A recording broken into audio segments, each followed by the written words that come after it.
In the last episode I rode up to the Col des Sommeliers, which began fairly easy, until I reached the Rifugio Scafotti, from where on the trail got more and more difficult. And after a very challenging last part, I had to give up due to snow and ice. Welcome to part 3.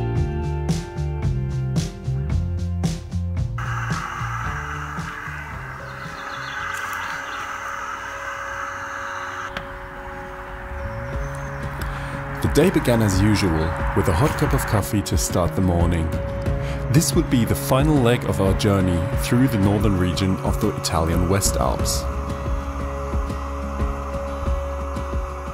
So, the goal of today is the Col de Jafferau, or maybe it's just the Mont Jafferau, I don't know. But at its top is an old fort, which was built in the 19th century, I believe. And the thing with that is, it's only accessible for motorized vehicles on Wednesdays and Saturdays. So we're going to use the opportunity, because today is Saturday, to get up there. And to get up there, we will have to ride up to an altitude of 2,800 meters, where the fort is. So it's going to be quite a nice ride, I guess. But getting everything ready, and then we can start. Following the same route as the day before, I was surprised by the amount of traffic on the road. But luckily, after a not too lengthy delay, we finally arrived at the trailhead. From there we began our ascent through the charming village of Gleise, with a breathtaking scenery, though I had no idea what challenges laid ahead. As we progressed, it came clear that something wasn't right, so I made a quick stop at the next best opportunity to ask some of the other adventurers if they knew what was laying ahead. The view is nice, but I didn't expect it to go like that up. And I think that's the only way up for now, because otherwise you would have gone to the other side. But it's closed. The other side is closed? There is one street that goes just before here. Yeah. And they say it's closed. Ah. Yes, we saw it. Ah. Yeah. I don't know if you can see that behind me, but that is so steep that we decided to turn around, because we could try to push the bikes or punch the bikes all the way up there, but if we would need to recover them, that's going to be a really nasty situation. So we want to take the safe route, go all the way around to Susa and try it from the other side up. Every rider I saw was turning back, even those on lighter and more capable off-road bikes. However, seeing bikes coming down from the other side gave me hope. So we decided to head towards Susa to attempt the trail from the opposite side entry. As we reached the entry, a sign warned of a landslide 17 kilometers ahead, but knowing from earlier that other riders made it through, I decided to continue and to see how far we could go.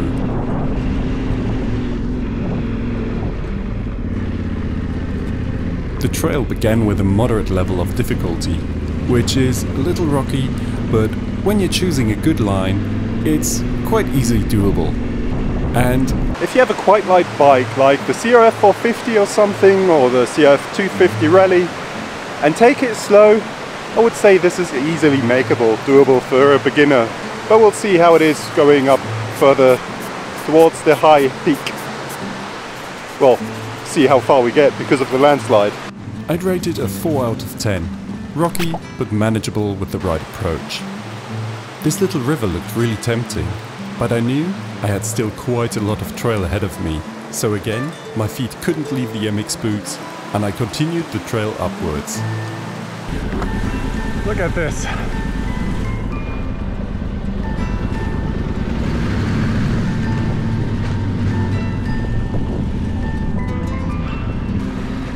Did you know that one of the biggest misconceptions about off-road riding beginners have is that you have to ride standing? As soon as you're on gravel, whatever. But when you look at all the countries like Morocco, for example, India. Oh, nice cove. They usually fly to areas like this sitting, because the thing is, when you sit, you can preserve a lot of energy. You have to sit on the bike like a sack full of potatoes. Just let the bike move under you. Be completely relaxed. That's how they do it with their little 50cc and 80cc bikes, especially in Morocco, in the sand dunes. So if you're getting too exhausted, go slow. Try to sit and be a wet sack. Just a sack full of potatoes or beans or something like that. Look at these with a punto. They're crazy. A little front-wheel drive car. Seeing a small punto managing the trail was quite amusing. If it could make it, I believe so can a beginner. So we made it halfway up now. We're about 2,100 meters high and met another traveler with a 1300 GS who said that the fort is open. So if he makes it with the 1300 GS up there, I think a beginner should be able to do it. But up till here, it should be manageable as long as you take it easy and don't take a too heavy bike. We're gonna make a coffee break and then try to reach the fort. As I continued my journey, I passed an old military tunnel, which was an indicator that I was nearing the summit and the day's ultimate destination. The trail stayed quite easy all the way up. When not even became easier, even after the tree line, where a lot of bikes came towards me. I guess they didn't want to take the steep trail down. Look at all of those adventurers down there. It's just fascinating how many people you see going up and down these trails here. It's like a highway.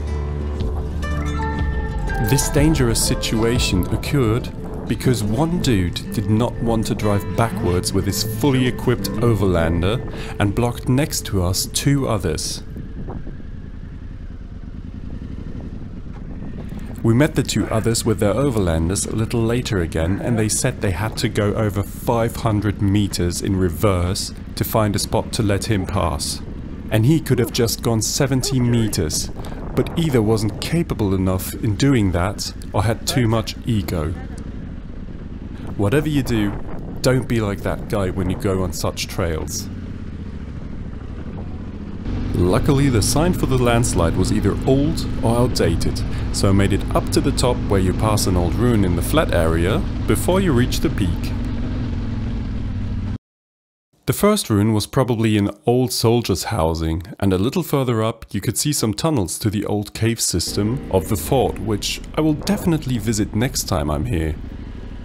But at least I could have some good chats with some other riders enjoying the round view over the surrounding area. So I made it all the way up to the Fort Jafferau with some other bikers here as well, and the nice thing is the complete ruin is still there and you can just access it, like go through everything, and you can even see where the old cannons were placed and all that stuff, and have like the most incredible view from up here. It's like you can see miles in every direction. And as I said earlier, it's not that hard to get up here. In comparison, the Asieta was just a tiny bit more easy, and if you take a lightweight bike and take it easy to get up here, it should be manageable. In best case, don't go alone, and the last part up to the fort you should walk, because that's a little bit more tricky. Otherwise, it's perfect. If you did the Asieta and that wasn't too hard, try this one. After the break at the peak, it was time to head back. But of course I didn't just go the easy way back. I took the challenge and went down the steep part, where I earlier that day tried to go upwards. So I had a first suggestion that it would be steep, but until this moment I didn't know that it would be this incredibly steep and rocky. Just to give you an example, It took over an hour and a half to get up. Down, with the brakes locked most of the time, it took 15 minutes. So if you're a beginner, avoid this part. But if you happen to go down here, for what reason ever, here's the trick how to. Stay in a low gear, turn off your ABS and let the rear wheel lock up if necessary. Shift your body weight as far as possible to the back of the bike to gain traction on the rear wheel. Squeeze the bike between your legs to not put too much pressure on the handlebar. Use your front brake slightly to slow the bike down, but don't let your front wheel lock up. Keep balance and don't panic.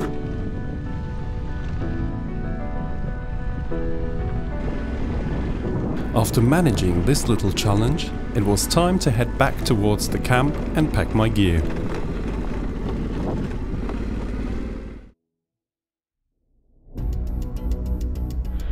So, there's a really bad storm coming up here.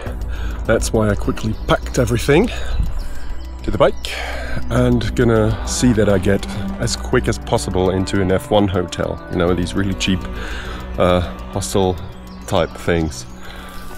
So, to the road and then quickly down. It did actually look pretty good for us in the first moments. And if I hadn't had looked on the forecast, I wouldn't have thought that it would change to such a bad and miserable weather so quickly. But that changed quickly as we got closer to our destination. You can call me weird, but I have the feeling that the view in the Alps are so spectacular that even under these conditions I was torn apart between trying to escape the rain and enjoying the view and the twisty roads. And just as I arrived at the hotel, it started raining. In fact, so severely that I didn't want to leave the hotel room anymore. So I didn't. I used the rest of the day charging the camera batteries and sorting some of my camera footage. With a lot of camera gear and cables. So, because it's still raining and shitty weather and I didn't have anything better to do except from a little bit editing on the iPad over there, I planned what we're going to do tomorrow. We are going to get quite early off of here and going to drive to Barcelonnette, where we're going to search a campground to put up all the stuff so we don't have to carry it with us. I'm going to stay there for 2 days, so we can first do the Col de Papillon, see if it's open, because some people told me there was a landslide and I don't know if it's already open. Maybe something happened again because of the rain. But fingers crossed, I hope we can get there. And the day after, we're gonna go to the col in the south, where I forgot the name, but I'm gonna put it here. Yeah, and that's for the day after. And after that, I'm probably gonna go even more in the south to go to the Ligurische Grenzkammerstraße. That's how we always call it. I don't know how it's really called in English or Italian, but I'm gonna look it up. Yeah, that's the plan so far. So we'll see each other tomorrow again.